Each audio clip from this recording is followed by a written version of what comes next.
Ini dia nih, gara-gara apa tuh? Gara-gara belajar Islamnya saudara di kandang kebo. Tidak ada seorang yang bernasab mulia. Laisa min alimin saudara wasyarifin. Ini sekarang zaman gila. Guru jewer murid dilaporin polisi. Guru tampar murid dilaporin polisi. Gitu polisinya nerima lagi. Nah sekarang baru ditampar lapor polisi, cengeng. Nah sekarang minta ditampar ibu-ibu. Nggak mau tahu begitu kerasnya bagaimana. Perempuan nabok. Saya mau tanya santri, ibu-ibu nabok kita sakit ya? Sakit ya? Terus kita laporin polisi.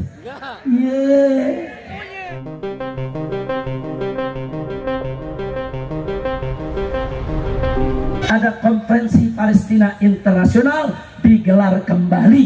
Ratusan ulama kiai dari berbagai negara, puluhan negara akan ikut dan akan menyampaikan pesan-kesannya. Insya Allah nanti saya dan Buya Kutubi akan menyampaikan pesan dan kesan dari bangsa Indonesia, dukungan sepenuhnya atas perjuangan daripada kemerdekaan Palestina.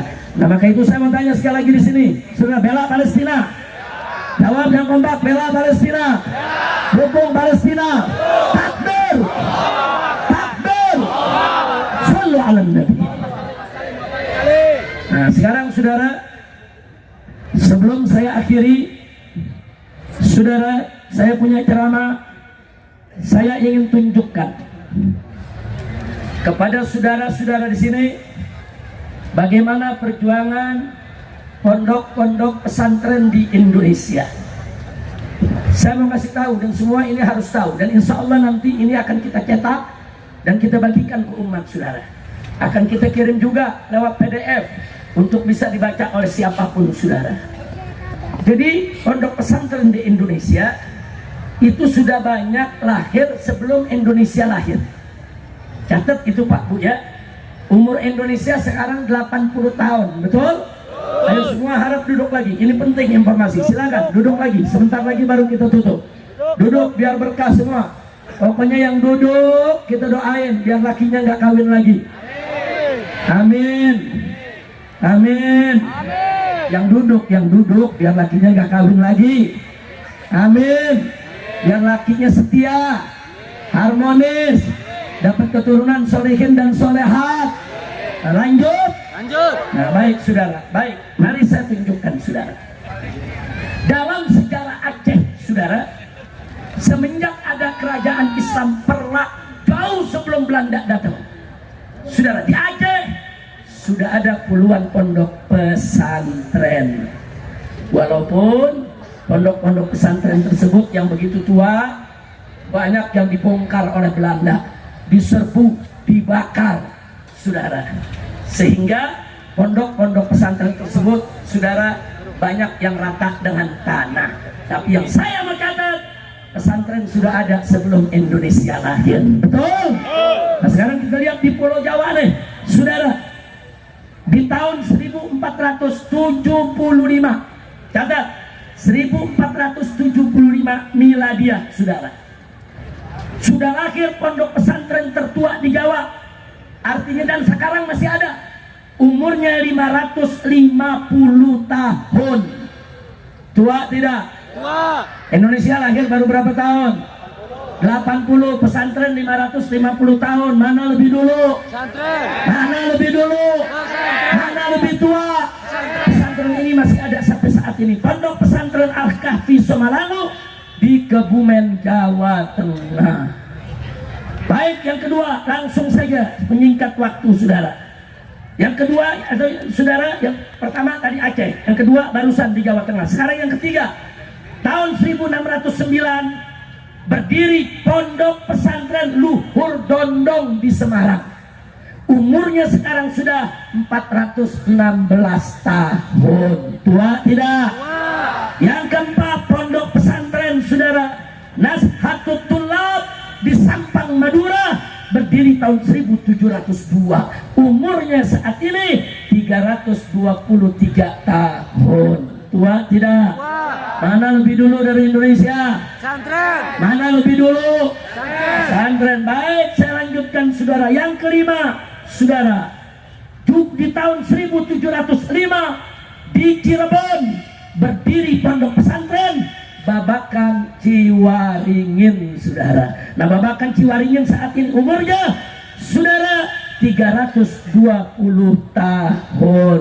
Bagus tidak? Bagus. Indah tidak? Indah. Masih ada pesantrennya sampai saat ini. Ini yang saya sebutkan pesantrennya masih ada semua, saudara. Sampai hari ini keturunan pendiri yang pegang itu pesantren. Alhamdulillah. Lanjut. Tahun 1710 berdiri pondok pesantren Mojosari di Nganjuk, Jawa Timur, saudara. Berdiri, saudara. Umurnya sekarang sudah 315 tahun. Yang dirikan Kiai Haji Ali Imron asal Bojonegoro, saudara. Tua tidak? Tua. Mana lebih dulu dari Indonesia? Pesantren. Pesantren, saudara. Betul? Yang ketujuh, saudara. Tahun 1710 berdiri pondok pesantren Cangaan Bangil Pasuruan yang saat ini umurnya sudah 315 tahun. Bu, berarti pondok-pondok pesantren tua tidak? Tua. Bagus tidak? Karena lebih dulu pesantren Indonesia lahir. Pesantren. Pesantren, jangan main-main dengan pesantren, saudara. Lanjut. Betul. Yang kedelapan, tahun 1742 berdiri pondok pesantren Tegal Sari Ponorogo, saudara. Ini yang merupakan cikal bakal berdirinya pondok pesantren Gontor Darussalam. Cikal bakalnya. Walaupun gontornya setelah itu baru ada, saudara. Itu adanya di Ponorogo, saudara. Umurnya 283 tahun. Kemudian yang kesembilan, saudara, sejak tahun 1718, saudara, ulama di Pasuruan, Jawa Timur merintis berdirinya pondok pesantren Sidogiri, saudara. Sidogiri ini pondok pesantren tua, top. Ini merupakan barisan pondok pesantren Nahdlatul Ulama, saudara, yang luar biasa. Betul-betul ahlus sunnah. Dan beliau nggak peduli. Kalau NU betul, dia dukung. NU salah, dia tegur, saudara. Jadi ini pondok pesantren berbasis NU tertua. Dan saudara, muridnya sekarang puluhan ribu. Ada berapa sekarang, Habib Khalid? Sidogiri 25.000 santri saat ini, saudara. Takbir. Ternyata Sidogiri, saya mau tanya saudara, mana lebih dulu dengan Indonesia? Sidogiri ini dibangun, saudara, sebagaimana tadi yang sudah saya sampaikan, saudara. 1718 dirintis, dibangunnya 1745. Jadi kalau kita bicara perintisan sudah 307 tahun, kita bicara pembangunan sudah 280 tahun usia pondok pesantren Sidogiri. Bagus tidak? Bagus tidak? Baik, kita lanjutkan lagi, saudara. Tahun 1750 berdiri, saudara, pondok pesantren Buntet di Rebon. Dulu pendirinya adalah Mufti Keraton Cirebon, saudara. Nggak main-main itu perjuangan. Nah, jadi umur Buntet saat ini sudah 275 tahun. Bagus tidak? Bagus. Tua tidak? Tua. Baik, berikutnya 1750 juga berdiri pondok pesantren Damsaren, saudara. Usianya 275 tahun, didirikan oleh Kiai Jamsari, saudara. Alhamdulillah. Berikutnya tahun 1768 berdiri pondok pesantren Miftahul Huda Gading Malang yang usianya sekarang 257 tahun. Yang ke-13, pondok pesantren didirikan tahun 1753, saudara. Itu pondok pesantren Komarudin yang saat ini umurnya 250 tahun. Sudah lanjut. Sampai atau 50 yang dibaca baru 13. Lanjut. Udah saya pilih aja deh, saya pilih, jangan semuanya dibacain ya. Saya pilih, saudara. Baik, berikutnya, saudara. Tahun 1787 ada pondok pesantren Darul Ulum Banyuanyar Pamekasan Madura, didirikan oleh Raden Kiai Haji Itsbat bin Ishak. Umurnya saat ini 238 tahun. Bagus tidak? Berikutnya lagi tahun 1838 didirikan pondok pesantren Bahrul Ulum Tambak Beras, disebut juga pondok pesantren Selawe, karena didirikan oleh kiai dan 25 santrinya yang membantu. Makanya sampai saat ini disebut Pondok Pesantren Selawet. Selawet itu 25, saudara. Baik, sekarang kita lihat lagi, saudara. Tahun 1852 berdirilah Pondok Pesantren Langitan Tuban, saudara, yang didirikan oleh almarhum Kiai Muhammad Nur dan salah satu tokohnya yang sentral kemarin, Kiai Haji Abdullah Fakih Langitan rahimahullah ta'ala wa ra'a. Bagus tidak? Bagus. Bagus tidak? Bagus. Tahun 1861 berdiri Pondok Pesantren Syekhuna Khalil Bangkalan Madura, saudara, yang umurnya sekarang mencapai 164 tahun. Bagus tidak? Bagus. Bagus tidak? Baik, tahun 1870 berdiri Pondok Pesantren Al-Falah Abu Lam'u, saudara, titisan dari Dayah Lam'u yang usianya 155 tahun di Aceh, saudara. Jadi tadi kita udah di Pulau Jawa, kemudian ke Aceh. Baik, kita lanjutkan lagi, saudara.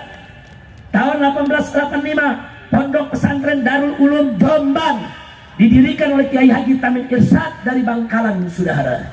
Baik, itu umurnya sudah 126 tahun, saudara. Nah, saya mau tambahkan, bukan pesantren saja, ada perguruan. Perguruan Jamiat Khair didirikan tahun 1901. Usianya saat ini 124 tahun, saudara. Ini adanya di Tenabang. Ini saya ngajar di Jamiat Khair 25 tahun. Saya ngajar fikih, saya ngajar tafsir, saya ngajar hadis, dan saya ngajar ilmu faraid. 25 tahun di pondok perguruan ini, saudara. Baik, 1905 ada Pondok Pesantren Suryalaya Tasikmalaya, saudara, yang saat ini usianya 120 tahun.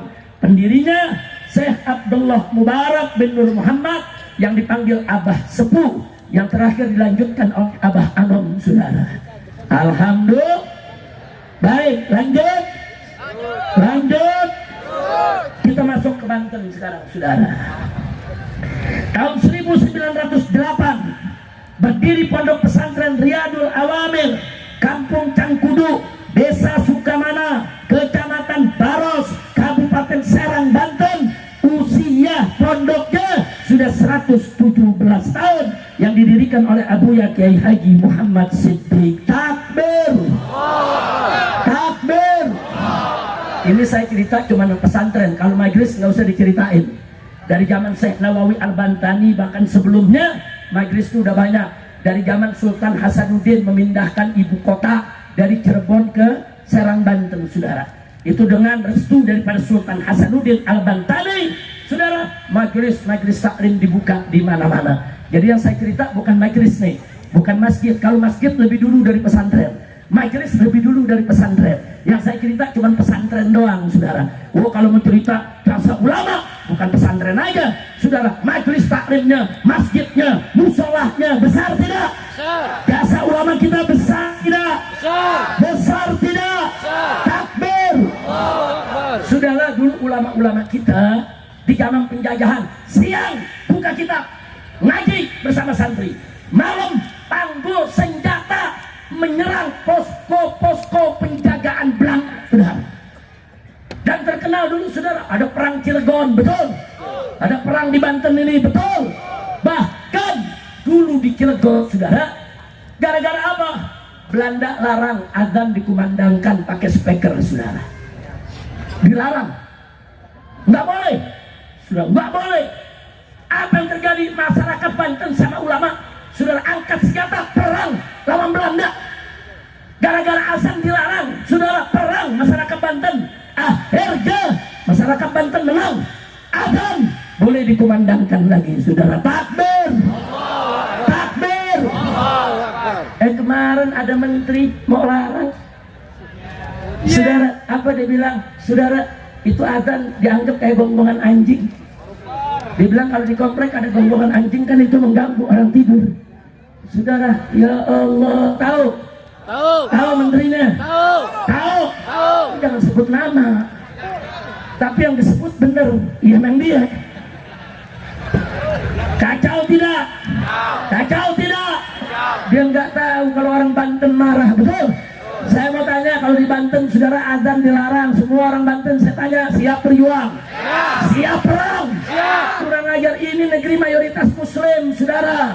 Kalau merasa terganggu dengan adzan, jangan tinggal di samping masjid. Betul? Lu tinggal di hutan. Setuju tidak? Setuju tidak? Saudara, orang-orang Islam yang rajin ibadah justru dengan adzan bahagia, senang. Oh, ini udah masuk zuhur, ini udah waktunya sholat. Habis itu kita makan siang. Oh, ini udah masuk subuh, saya mesti bangun nih, mesti sholat. Ada kerjaan yang harus dikerjakan. Orang Islam itu diajar tertib, disiplin. Adzan itu bukan buat mengganggu. Adzan itu panggilan sholat. Ada lagi saudara. Salah satu calon presiden kemarin, apa dia ngomong? Untung nggak jadi dia presiden. Saudara, calonnya kan ada 3 tuh. Ada 3 ya? Nggak usah disebut, udah tahu. Salah satunya saudara, apa dia bilang? Adzan itu kan manggil Allah. Allah kan maha mendengar, kok teriak-teriak manggil Allah? Iya. Kurang ajar.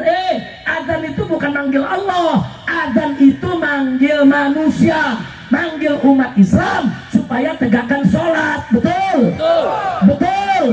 Makanya dengan azan kumandang supaya semua ngedenger. Dia menyindir Islam, katanya Allah maha mendengar, maka azan manggil Allah, yaitu teriak-teriak. Azan bukan manggil Allah. Ini dia nih, gara-gara apa tuh? Gara-gara belajar Islamnya saudara di kandang kebo. Orang kalau belajar Islam di pesantren, setuju? Takbir. Nah, karena itu saya mau tanya lagi nih, sudah dengar nih, nanti insya Allah ini yang saya sebut gak banyak, semuanya ada 50. Nanti saya kirim, yaitu ke Buya Kurtubi, karena FPI di Banten ini punya media cukup bagus. Begitu juga di pusat, untuk kita sebarluaskan. Setuju tidak? Setuju tidak? Nah, jadi saya mau tanya sekarang, jasa ulama besar tidak? Jasa ulama besar tidak? Akbar. Ulama sudah ada sebelum tentara ada, saudara. Tentara Indonesia lahir tahun 1945 bersamaan dengan kemerdekaannya Indonesia. Indonesia merdeka Agustus, tentara dibentuk tahun bulan Oktober 1945, saudara. Lalu kenapa tentara bisa dibentuk? Catat dulu, pesantren-pesantren perlawanan terhadap Belanda, mereka membuat laskar-laskar santri, saudara. Di mana-mana mereka punya laskar santri, saudara. Ya, laskar mereka tidak mereka seragamkan supaya nggak ketahuan Belanda, saudara. Tapi malam mereka semua gerilya, saudara. Nah, kemudian pondok-pondok ini bersatu. Ada persatuan laskar. Mereka sebut laskar Hizbullah, saudara. Itu isinya kiai, saudara. Isinya kiai, santri, ulama, saudara. Lalu disatukan, jadilah tentara Indonesia. Bagus tidak? Bagus. Jadi tentara lahir dari rahim ulama. Makanya yang jadi panglima besarnya diangkat Panglima Besar Jenderal Sudirman. Siapa itu Sudirman? Ustadz guru madrasah ibtidaiyah di Yogyakarta. Itu baru lulusan ibtidaiyah udah bisa dibikin tentara tuh. Bagaimana kalau udah lulus Mahat Ali? Betul? Betul? Saya tanya, kalau gitu santri dan ulama jasanya besar tidak? Besar. Bagus tidak? Bagus. Bagus tidak? Bagus. Apa boleh dikurang ajaran? Tidak. Nggak boleh. Nah, terus ada yang bilang, Habib, tapi kan kritik ulama boleh. Iya, kritik ulama boleh, tapi kritiknya yang sopan, yang santun. Nggak boleh menghina ulama. Dan datanya mesti valid, jangan data fitnah. Betul? Betul. Tapi berkenaan dengan ini saya mau bawakan pernyataan saudara seorang tabi'in besar, min kibarit tabi'in, saudara, yaitu Al-Imam Sa'id Ibn Musayyab radhiyallahu ta'ala anhu. Apa beliau katakan? Beliau katakan, saudara, laisa min alimin wa syarifin wa di fadlin illa wa fihi aibun walakin minan nasi man lam yambaghi an tudhkara uyubuhu. Saudara, jadi beliau katakan tidak ada seorang ulama dan tidak ada seorang yang bernasab mulia, laisa min alimin, saudara, wa syarifin wa difadlin, dan tidak ada juga tokoh yang terhormat, saudara, illa kecuali wa fihi aibun, pasti punya aib, pasti punya celah, pasti punya kejelekan, pasti punya kesalahan. Betul? Betul. Karena manusia nggak sempurna, saudara. Yang sempurna adalah Nabi kita, Sayyiduna Muhammad Sallallahu Alaihi Wasallam. Nabi sempurna, saudara. Selain Nabi nggak sempurna, pasti punya kesalahan. Para sahabat Nabi, tabiin yang begitu mulia, pasti ada celahnya, saudara. Tapi diingetin nama beliau, walakin, akan tetapi minan nasi, daripada manusia ini, man yang bagi, ada kelompok-kelompok, saudara, malah yang bagi, yang tidak pantas, yang tidak layak antut karo, untuk disebut-sebut, untuk diceritakan uyubuh, celahnya, saudara. Sahabat ada celah, tapi nggak pantas kita cerita celahnya, saudara. Kenapa? Fadluhu aktar min naqsih, karena dia punya fadailnya lebih banyak daripada kekurangannya, sehingga saudara nafsuhu ini, saudara, kekurangannya tertutup, dahaban nafsuhu li fadli, sehingga dia punya celah ketutup dengan segala kebaikannya. Kira-kira jelas tidak? Makanya boleh nggak kita cerita jeleknya sahabat Nabi? Tidak. Boleh tidak? Boleh tidak? Tidak. Nggak boleh, saudara. Nggak boleh bukan berarti mereka maksum. Nggak boleh bukan berarti mereka nggak punya salah. Ada salahnya, tapi nggak pantas untuk kita ceritakan.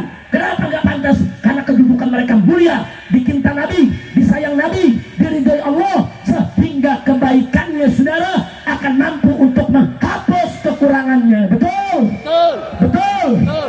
Tabiin juga begitu. Tabiin begitu juga. Begitu juga ulama kita sekarang. Kalau ada ulama kita punya 1000 kebaikan, 1 kejelekan, yang diangkat kejelekannya doang. Betul? Betul. Betul? Betul. Kenapa diceritakan kejelekannya? Sudah. Atau yang mereka anggap jelek, Yai terima amplop dari alumni, wah ini jelek kata mereka, dijelek-jelekin. Berapa banyak kiai yang bangun pesantren dengan uangnya sendiri? Berapa banyak kiai yang bangun pondok pesantren di tanahnya sendiri? Berapa banyak kiai pondok pesantren memberikan untuk anak-anak yatim tidak bayar di pesantrennya? Betul? Betul. Betul? Betul. Kenapa enggak yang begini yang diangkat? Kurang ajar, saudara. Berapa banyak kiai-kiai dia terima uang dari umat, dia keluar lagi kan untuk jandarma, saudara, untuk orang tua yang tidak mampu, untuk yatim piatu. Bagus tidak? Bagus. Yang begini nggak diberitain, karena nanti dia jadi bagus. Karena kiainya jadi bagus. Yang begini nggak diceritain, yang jelek diceritain. Untuk apa? Untuk menghancurkan karisma para kiai. Begitu saya tanya, bahaya tidak? Bahaya. Bahaya tidak? Bahaya. Siap bela kiai? Siap. Siap bela ulama? Siap. Betul? Takbir. Nah, sekarang sebagai penutup, mumpung di sini ada wagub nih, Pak Dimyati. Kemarin saya sempat kaget, Pak Dimyati, begitu gubernur dan wakil gubernur mau berhentiin guru yang negur anak sekolah. Betul? Betul. Takbir. Allahu Akbar. Saya sempat kaget. Saya komunikasi dengan teman-teman saudara yang kenal dengan beliau. Tolong kasih tahu, jangan sampai kepleset. Jangan beliau saya foto sehingga guru yang disalahin. Saudara, Bu, Pak, ini sekarang zaman gila. Guru jewer murid dilaporin polisi, guru tampar murid dilaporin polisi. Begitu polisinya nerima lagi. Kacau tidak? Kacau tidak? Pak, Bu, saya dulu sekolah, kalau terlambat dimur, kalau ketahuan merokok ditabok, pulang ngelapor ke ibu digebukin. Nggak ada tuh ibu lapor polisi. Bagus tidak? Bagus. Kenapa kamu ditampar? Merokok, Bu. Tepok. Pantes berapa kali tadi ditampar? 2 kali. Ditambahin 4 kali dia ditampar. Bu. Dulu kalau kita nakal, Bu, di kelas ibu-ibu juga ngalamin. Tangan disuruh begini, diketok dengan penggaris. Betul? Betul. Betul? Betul. Sakit gak? Sakit. Sakit. Tapi ada lapor polisi? Enggak. Iya. Lapor polisi anak sekarang kalau ditampar lapor polisi cengeng. Betul? Betul. Santri saya tanya, pernah dihukum nggak sama guru?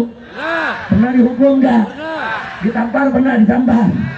Yang begitu-begitu nggak boleh dilaporin polisi kecuali kalau kakinya dipatahin, tangan dipatahin, atau tulang hidungnya patah, biji matanya keluar, saudara, atau berdarah-darah, tangkap gurunya. Saya setuju. Betul?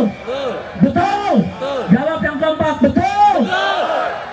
Tapi kepala sekolahnya perempuan. Perempuan segimana sih nabok? Coba ada laskar minta ditangkap ibu-ibu, nggak mau tahu begitu kerasnya bagaimana. Perempuan nabok. Saya mau tanya santri, ibu-ibu nabok kita sakit ya? Sakit ya? Terus kita laporin polisi. Kacau tidak? Saudara, nah makanya bagus Pak Dimyati langsung gerak cepat, saudara. Jadi begitu Gubernur Banten menyalahkan si guru mau diberhentiin, saudara, Wakil Gubernur Banten dapat informasi langsung rapat rubah, nggak boleh guru itu diberhentikan dan guru itu mengajar lagi. Takbir! Bagus tidak? Bagus tidak? Salah, sadar, rubah. Cakep tuh. Betul? Betul? Iya, ada orang ini sini, saya nggak bicara di belakangnya, saudara.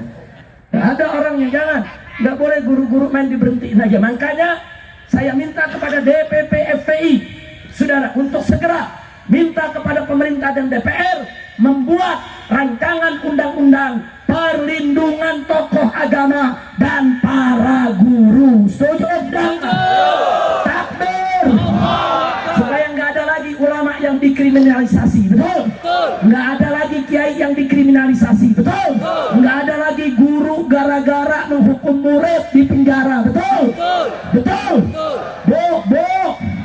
Bu, kalau anak ibu masuk sekolah nggak mau ditampar guru, ngajar sendiri di rumah bu. Jangan masukin sekolah. Setuju? Setuju? Setuju? Lu ajar sendiri, ajar sendiri. Udah kira-kira jelas gak? Nah, mudah-mudahan ke depan ada undang-undang perlindungan tokoh agama. Amin. Amin. Setuju tidak? Insya Allah nanti Pak Dimyati ini juga politisi dari partai ikut memperjuangkan. Amin. Termasuk undang-undang perlindungan para guru, supaya kalau guru mendisiplinkan murid, menghukum murid dalam batas-batas toleransi yang tidak melukai, yang tidak membahayakan, tidak boleh dipidanakan, dilaporkan polisi. Setuju betul? Setuju tidak? Setuju tidak? Takbir! Angkat tangan semua, takbir! Apalagi kriminalisasi ulama nggak boleh ada. Saya ngalamin bu, saya memang begini, saya ngalamin. Saya ceramah, saya bilang Qul huwallahu ahad, katakanlah Allah itu Maha Esa. Betul? Terus saya sampaikan juga lam yalid walam yulad, Allah itu nggak beranak dan tidak diperanakkan. Terus saya sampaikan kepada umat, kalau Tuhan beranak, bidangnya siapa? Dilaporin polisi bu. Saya dilaporin ke Polda, katanya apa? Habib Rizik menghina agama saya. Agama yang mana? Laporan itu diterima oleh polisi, saya dipanggil, diperiksa. Saya lagi cerita akidah umat Islam buat umat Islam. Betul? Betul? Dan saya sampaikan ke polisi, Pak, saya ini lagi ngajar umat tentang Allah itu Maha Esa. Saya lagi nggak menghina agama lain. Kalau cara Bapak begini bahaya Pak. Besok lagi lebaran haji, umat Islam rame-rame potong sapi. Nanti orang Bali lapor semua ke polisi. Nanti orang-orang Hindu yang menyembah sapi marah, kenapa orang Islam bunuh Tuhan saya? Kacau tidak kalau begitu? Kacau tidak? Pendeta berteriak di gereja, Yesus adalah anak Tuhan. Terus umat Islamnya marah, kurang ajar. Dia pikir Tuhan itu punya bini, ini penghinaan, saya laporkan ke Polri. Boleh kita laporin ke pendeta? Enggak boleh. Biar masing-masing dengan keyakinannya. Betul? Betul? Yang namanya toleransi bukan membenarkan agama lain. Yang namanya toleransi hidup rukun, damai, dengan agama apapun tanpa menghina suatu agama pun. Betul? Betul. Kira-kira jelas tidak? Setuju adanya undang-undang tadi? Setuju? Setuju. Takbir. Allahu Akbar. Nah, itu yang saya mau sampaikan pada hari ini. Insya Allah tadi Yati sebagai wakil gubernur ke depan lebih bisa melindungi para ulama Banten, kiai Banten, begitu juga para guru-guru di Banten. Nah, begitu juga kita pesankan ke wakil gubernur, hati-hati Pak, banyak rakyat kita di PIK sana dizalimi, tanahnya dibeli seenaknya. Itu gubernur harus berperan. Saudara, silakan mau beli tanah rakyat boleh, tapi beli dengan harga yang wajar, harga yang masuk akal, harga yang diridhoi oleh yang punya tanah. Betul? Nggak boleh rakyat dipaksa. Betul? Saya mau tanya orang Banten, kalau kita dipaksa tanah kita dibeli dengan harga seenak-enaknya, marah tidak? Marah. Diam atau lawan? Lawan. Diam atau lawan? Takbir. Saya bilang hati-hati nih kepada saudara 9 naga. Kalau umat Islam marah, nanti 9 naga jadi 9 cacing, saudara. Setuju? Setuju. Ya sudah, sekarang